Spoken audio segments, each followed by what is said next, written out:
All right, welcome to the NBA DFS build. This video is going to break down the two-game slate at DraftKings. It covers today, Tuesday, and tomorrow, Wednesday. So I did mention in a previous video that I don't really like playing these slates personally, just because I don't like to wait.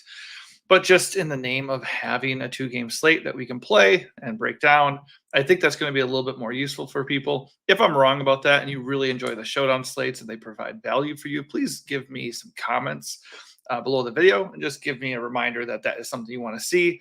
As I do these two gamers, if I find it, relevant, I'll, highlight that for anything that relates to showdown slate as it comes to mind. But mostly I'm going to be looking at how to best approach this two-game slate to help you out that way. So hopefully that does help you. And if it does, please give this video a like and also subscribe to the channel. Both those things really help us a lot and let me know that I'm doing something right and help the community grow. Taylor was going to be with me on this video, but he's not feeling well today. So hopefully he feels better soon. And perhaps we'll knock out an MLB video together later today if he feels a little bit better. All right, though.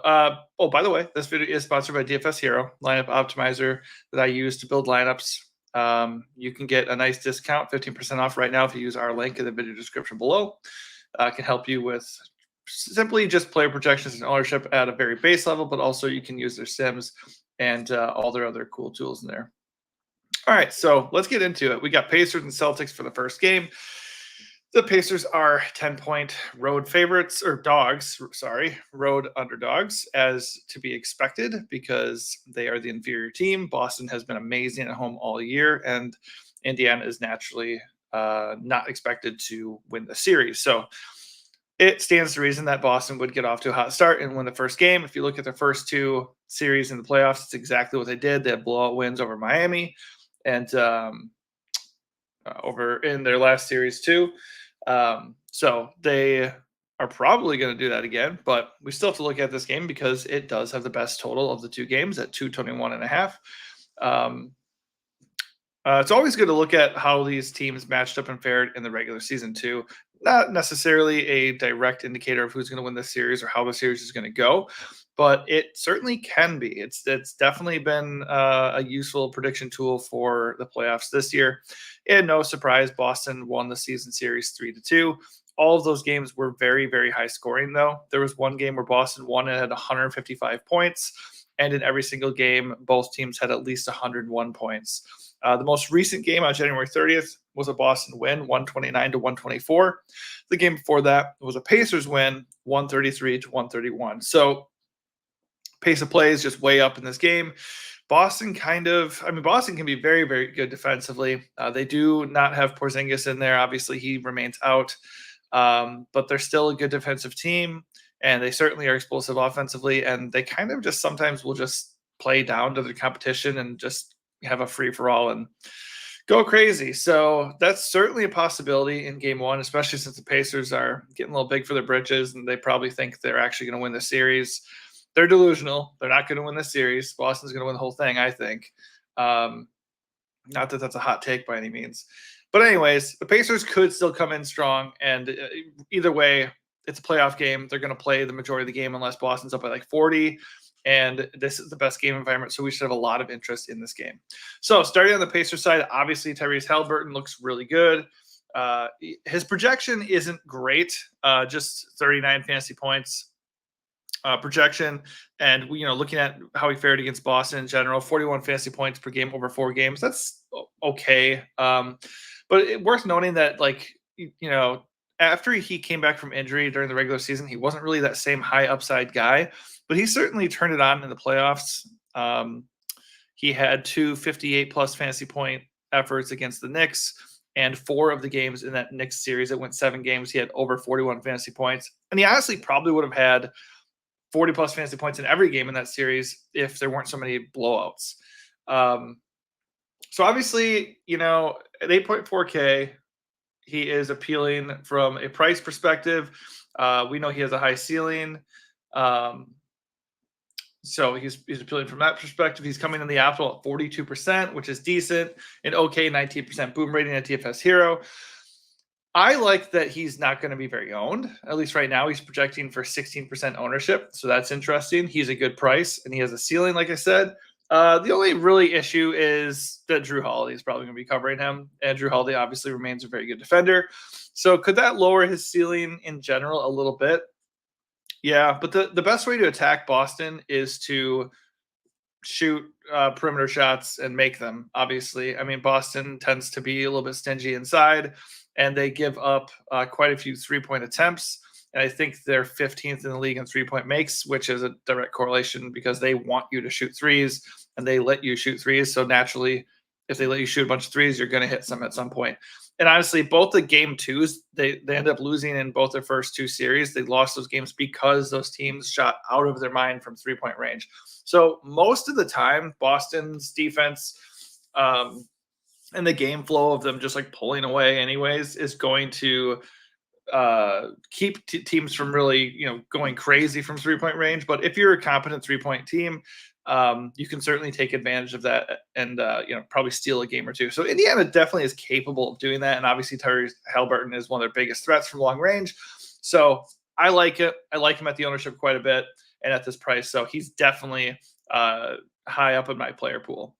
Pascal Siakam let's see, where's his price? I got to rearrange this because I usually have price all the way to the left. Okay, he's 7.4K, good price. Obviously, the Celtics are not a fun matchup, but without Porzingis there, not quite as daunting. He really just has to deal with Al Horford.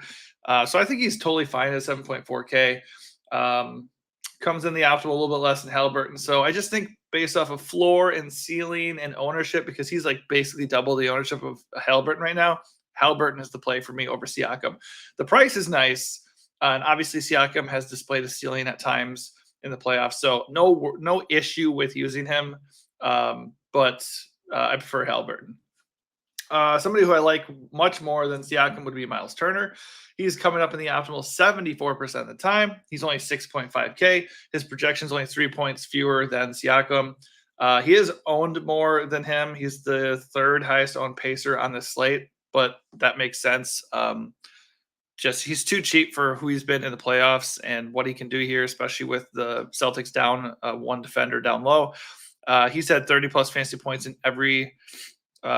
6 of the 7 games in the Knicks series, and that's not exactly a cakewalk matchup inside either. So I'm not that worried about him, especially since we know he can go off with rebounds and blocks, and he can hit threes too. So anytime you have a big man who can do a little bit of everything like that, and he's only 6.5K, you better be taking interest. So I certainly am. The top 3 Pacers are all very much in play right now. I would rank them Miles Turner, Halliburton, Siakam.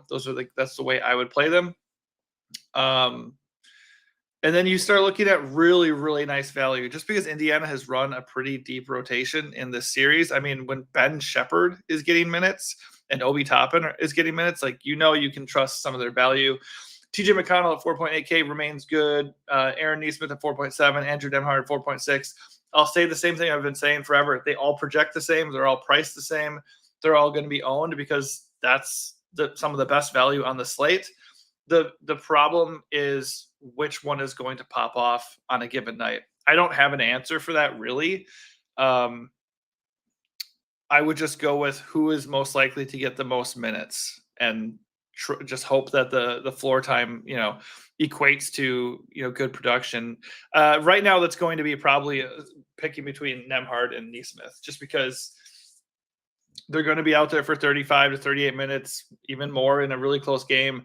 McConnell is the best per minute guy of that trio, no doubt about it. But he's also the most expensive, and he also plays the least. So I think McConnell is more of a contrarian play on this slate, and that the ownership projections currently align without thinking. He's coming in at 19%, and then Nesmith and Nembhard are at 39 and 42. So absolutely in tournaments, you can say, okay, well, McConnell sometimes pops off for like 30 to 40 fantasy points, even though he's not playing as much as these guys. And he's just a direct pivot off of these chalkier Pacers plays. And then those guys start. So if you're also concerned about a blowout risk here, McConnell maybe gets a little bit more burn at the end of the game because he's coming off the bench. So I think for tournaments, McConnell is a really, really good play. They're all good. But for just for if we're looking at just rock solid plays that we can trust a little bit more, I would definitely lean Aaron Neesmith and Andrew Nemhard. And like I said, Obi Toppin and Ben Shepherd, you can definitely look at. I don't know though, and I guess even to an extent Isaiah Jackson, just because he's 3.1K. The thing is, it's a new series. Could Indiana tighten things up a little bit and not play these guys quite as much? It's very possible. So I would definitely worry a little bit about trusting too much in Ben Shepherd or Isaiah Jackson right off the bat. Obi Toppin, I feel like his role is a little bit more cemented, so I feel pretty good about him getting 15 to 20 minutes. And he can always pop off as a scorer. But those guys are still in play if you want to go up and get Luka, or if you want to go get Luka and Tatum or whatever. So, but I wouldn't go crazy with them personally. All right, on the other side, we do have the Celtics, who have the best matchup of the entire slate. That's a no-brainer. And that's having Jason Tatum coming in with 52% ownership. I can't deny that. He looks great. 9.9K, good price, 54-point fantasy projection, 36% boom rating. It's coming into the optimal 93% of the time. Unless you're playing Luka, I think eating the Tatum chalk makes a lot of sense. The only thing that would scare me is the blow-up potential, which is real, but it's 2 games. We can't really worry about that too much. I think it's just like, do we think Luka's going to go absolutely nuts in a tough matchup on the road against the Timberwolves? And if not, then Tatum looks, like the logical play. In 4 games against the Pacers, unsurprisingly, he averaged 59 fantasy points per game. So he's not even 10K. During the regular season, he was over 10K a lot. He has a really nice ceiling, really good floor. There's nothing really to not like about him except for the ownership. So for sure in tournaments, if you don't like Tatum for whatever reason, whether it be blowout risk, whether it be ownership, whether it be price, whatever reason you have for not really being a huge fan of paying for him, then you could certainly pivot to Anthony Edwards, or you could just pay up for Luka Doncic, who could end up being somewhat contrarian on a 2-game slate, which would be certainly appealing. But Tatum does look like the best spend of the slate. Jaylen Brown is considerably cheaper, so he is a pretty cool leverage play right away if you don't want to play Tatum. 8.1K is a little bit too cheap for him in this spot. He's also thrived in this matchup. 39.7 fantasy points across 5 meetings with the Pacers. Obviously not as amazing as Tatum has been in this spot, and he's not the alpha on this team, but he has a very high usage rate right behind Tatum. So he looks pretty good at 8.1K, and he's only 35% owned at the moment. Not nearly as good of a boom rating. He's in the optimal 67% of the time, so not nearly as much as Tatum, but still obviously a very, very good play. Derek White is one of my favorite Boston plays. Just, if you strip it down, who is a good play? We're not even talking about who we're picking yet. Derek White looks really good at 6.6K. Just a really good price. He got it going again in the last game against the Cavs, 39 fantasy points. He's been just hanging around, being decent anyways for several games now, but he hadn't really popped off for a bit. He had 3 games where he had just 20 to 25 fantasy points. So he was definitely a good fade for a little stretch there. But he also had a nice stretch where he had 25 plus real points in 3 games in a row. So I think he's going to get back going again and get cooking here because the matchup is really nice. In 5 games against the Pacers, he had 30 fantasy points per game during the regular season. So nothing super, super crazy there. But he's going to be 42% owned for a reason. And it's because he projects well. It's an awesome spot for him, and he's a good price. Popping up in the optimal 73% of the time. So Derek White is going to be a little bit hard for me to get away from. Just projection, price, and he has a little bit of ceiling in the spot in an up-tempo game with the Pacers. So I like him quite a bit. Drew Holiday for me would feel like bad chalk. I'm just going to, that's a flag I'm going to plant, and I'm going to stand by it. It burned me a couple times for sure. That's just how it goes, man. Sometimes you're going to really like yesterday for MLB DFS. It's oh, Pablo Lopez looks great. I'm just going to play Pablo Lopez everywhere. You got 1 fantasy point. So NBA is not quite as volatile as MLB, but still that stuff happens. The reality is Drew Holiday is getting tons of minutes, but he's not a high usage guy. He does not have high ceiling. So even though he's been okay in 5 games against the Pacers, 32 fantasy points per game, that's not enough for me to click him at his current ownership. So he's coming in at 36%. Derek White just has a better ceiling. He's a better permanent guy. He has higher usage. So if I'm going to pay 6.2 for Drew Holiday and he's chalky, I would rather eat the chalky Derek White instead if you're comparing the two. But just chalky Drew Holiday just never feels like a good idea to me, so I don't want to do it. Al Horford does feel like good chalk. The only problem is he's coming off just like a ridiculous career outing where he had 22 points and 15 rebounds for 58 fantasy points. The only good thing about that is I had him a lot, and I talked him up ahead of that game, and I said I really like Al Horford because the NBA is all about getting in a rhythm and hot streaks and cold streaks. He was on a cold streak. They really needed him to show up, and he did in a big way. I damn sure didn't expect 58 fantasy points, but I did anticipate him getting it going, and indeed he did. So 5.4K with Porzingis still out, Horford looks really, really good. We know the minutes are going to be there. I definitely don't expect 50 fantasy points again, but at 5.4K, you're not paying for that expectation. So, I mean, we need to get that out of our head and just know that he is a good value for what he's walking into, and that is a Pacers team that is not good defensively on the interior, and they do, give up 3-point attempts too. So, Horford looks good. He has not had like monster success in the series, 22 fantasy points across 4 games against Pacers, but no Porzingis, 5.4K, good matchup. I'm willing to eat that value if it comes to it. Only 29% owned too, so he's really not as chalky as he probably should be. Maybe there's like the reverse recency bias there that people are like, oh, he's not getting 58 again. Well, no, he's not, but he could get 30 to 35, and on this slate, that should be plenty. That should be plenty fine. Not super interested in the Boston value. If you want to play for the blowout, you can absolutely do that and look for Luke Cornett or Sam Hauser. The only value for Boston that I'd really be interested in would be Peyton Pritchard at 4.2K, just because he's going to play even if the game doesn't get out of hand. 20 plus minutes in every game in the second round series for Boston, and I think he only dipped below 20 minutes one time in the entire playoffs so far. So he's a decent permanent guy. And he should play plenty. So I think he has a decent chance of paying off that 4.2 price tag. And he's only 18% owned. So you certainly could use him as a leverage play or a pivot off of those chalky Indiana value guys. Maybe just use one of the Indiana values, or, don't use Obi Toppin and just pay for a Peyton Pritchard there. All right, next game, we got Dallas against Minnesota. And let's see here. Oh, they don't have the players up here. Okay, well, that's not preferred. Let me see if I can pull up these projections in a different spot here. I didn't even check to see if that was going to be there. So my apologies. A little bit surprising that they have 2-game slate up here, but the projections are not there. All right, let's see if we have 2-gamer at Roto Grinders and see if they have their projections up. Bear with me for a second here. It's loading. Let's see. All right, so they do. So I'm going to switch it. I'm going to switch it over to Roto Grinders for their projections, to just for the sake of completing this video. All right, so let's look at. We got. Well, they don't even have their stuff either. What's going on here? Well, they don't have Luka in here. They have everything else. Okay, so we just know Luka's a good play. Luka's going to have the best projection of the slate. And you can absolutely play Luka if you want to.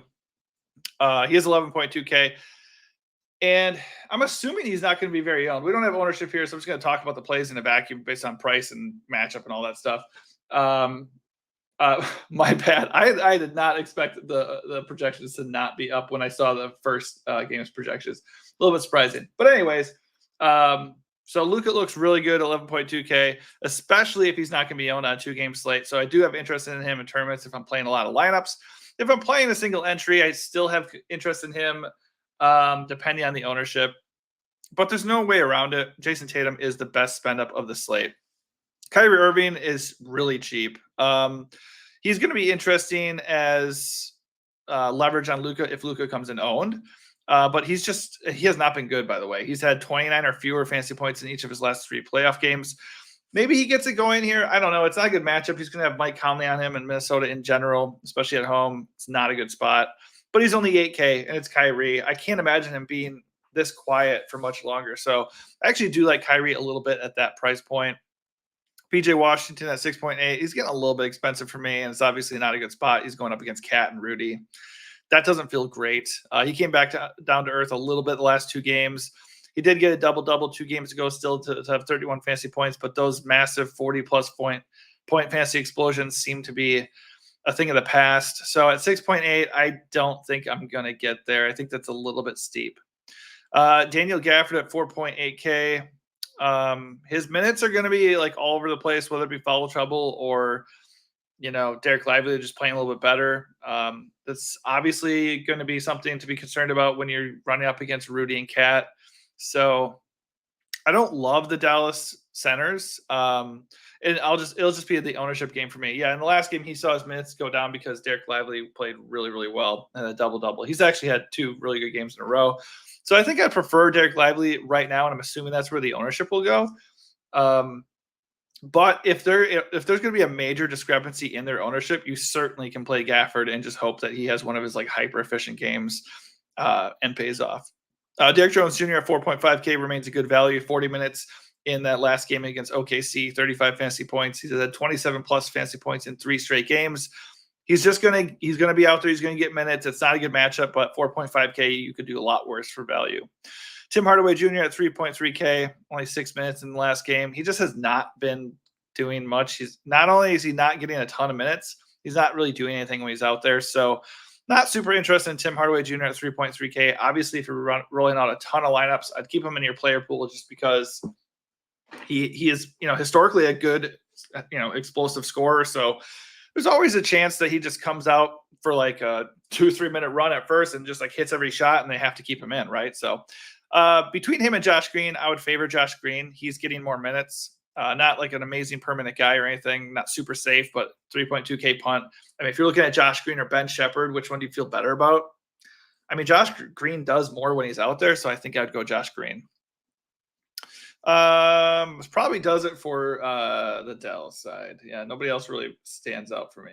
All right, over to Minnesota we go. We do have Minnesota ownership here projected.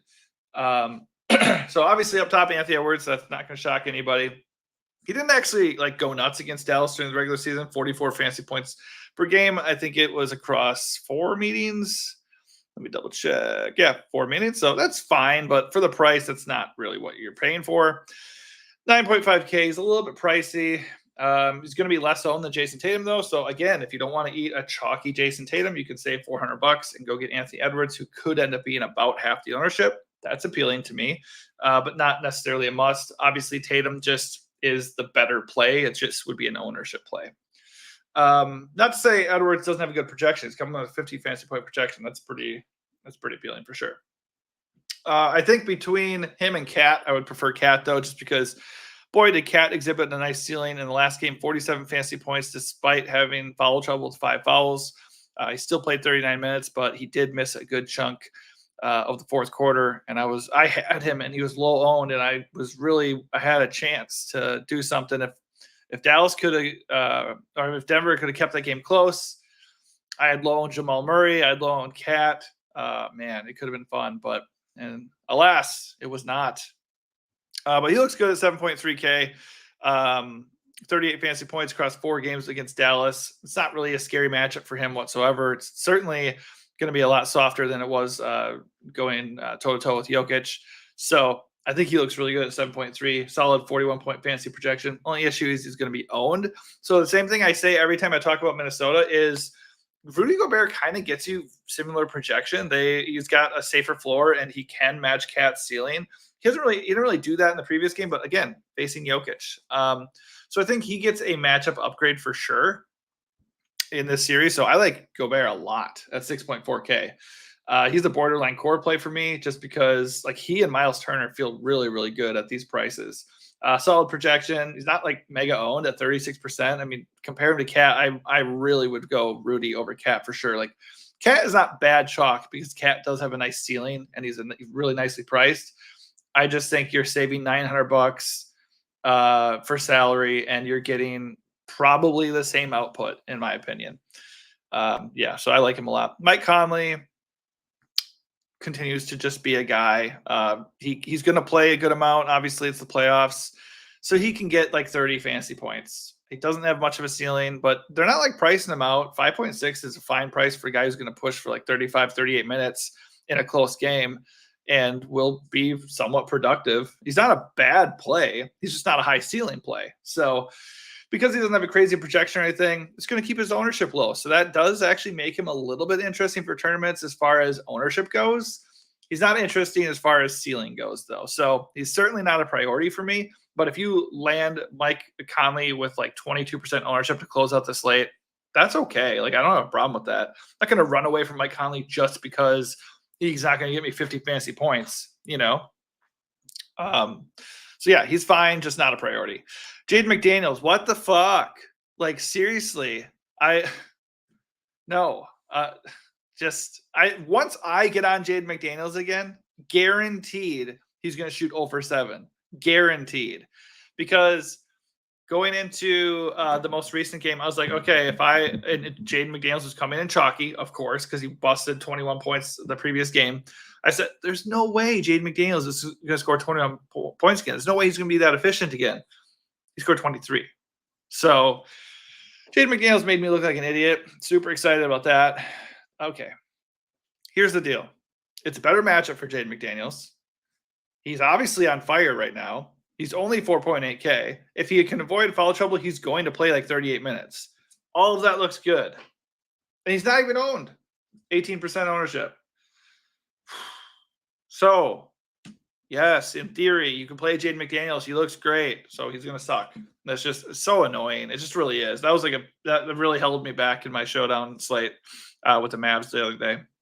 So annoying. Anyways, he's probably going to bust because now I'm interested, but he plays a ton. He's playing well. He's low owned. He's got a better matchup this time. You can play him, but I feel really not great about it just because he's Jaden McDaniels. He's not a good per minute guy. He needs to basically score 20 points to actually pan out. I mean, he's cheap enough that he doesn't actually have to score 20 points to pan out, but I don't know. Good value for sure on this slate. He's in play. I'll probably use him a good amount, but I don't feel good about it because he's Jaden McDaniels. All right, Naz Reid at 4.4K. He's the better per minute guy. In theory, he plays less than Jaden McDaniels, but he can easily match Jaden McDaniels, and he's cheaper, and he should be lower owned. So if we get to the point where Jaden McDaniels ends up being chalky again, right now he's only 18%, but like I said, the second game projections are kind of tough to trust right now because right now they're up at DFS Hero, and even like the Dallas ownership numbers aren't up at RotoGrinders. So how much do I trust that? I don't know. I think you just need to look at the plays right now and then look at the ownership and projections later and kind of, suss it out. So if McDaniel's going to be super owned and Naz Reid is not, I'm going to go Naz Reid and I'll just flip it. Whoever is more owned, I'll go with the other guy because Naz Reid's going to play a lot less, but Naz Reid's a way better per minute guy. So I just prefer his ceiling and floor compared to McDaniels.